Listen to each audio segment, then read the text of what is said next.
Thank you, Gareth. Thank you for the video. Firstly, I'll like to commend you on your move being off two. It's a good feat. You've been very careful with changing the DNA of your golf swing just to appease an anti-left move, right? I'll just 90% of the time exploit the movement and maybe just have an anti-left swing up your sleeve. But the cadence of your golf swing will change rapidly if you start to do some of these things. But you got to have like a second serve, don't you?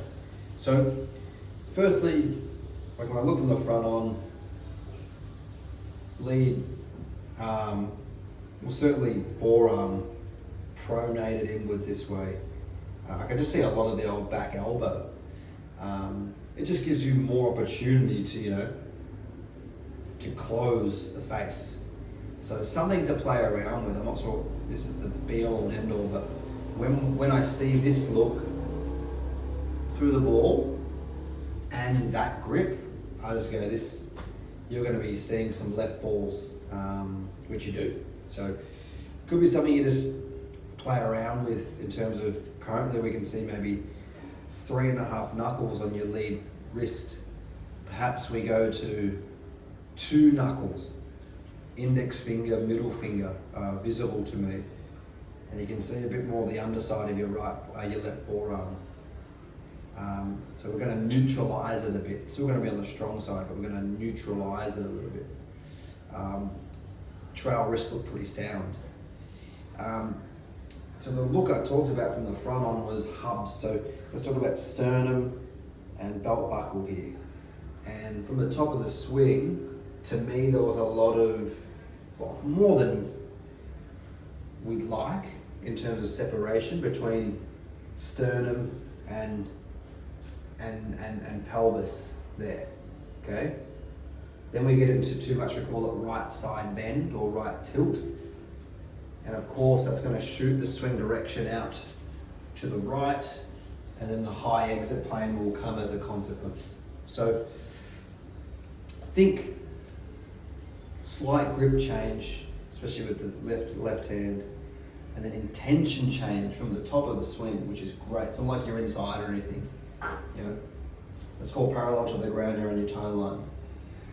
Let's say at the top of the golf swing, arms above over your sort of right shoulder, not getting too deep, which they're not at the moment, which is great. But to steepen the shaft pitch, you're going to feel a lot of rotation with the upper body like this. Okay? That will steepen the shaft pitch.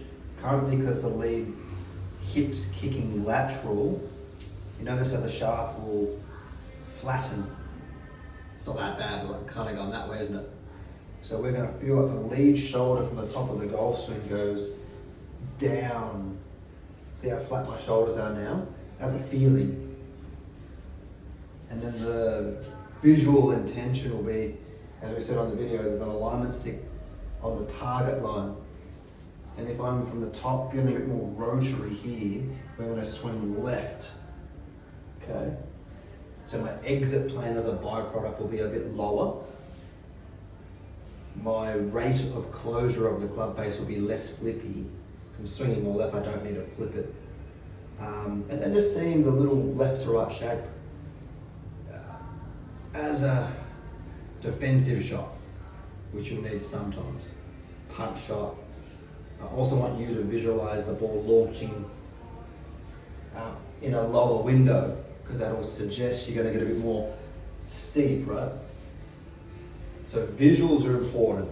Lower launch, left to right curvature, feeling from the top. So I'll go through the range of movement here from the top of the swing.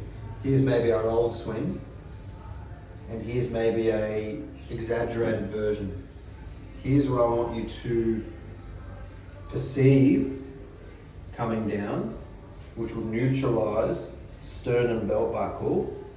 So you watch even the long drivers, they're behind it center of mass wise, but they're both stacked on top of each other. They're both hubs, whereas we're a bit more that way. So some punch shots to start with. You've heard it all before, right? But build it slow to ultimately eradicate that look if you're trying to hit that punchy little cutler. Okay, Gareth? Any questions, mate? Give us a yell, but thanks so much for hitting me up and hope that helps a little bit.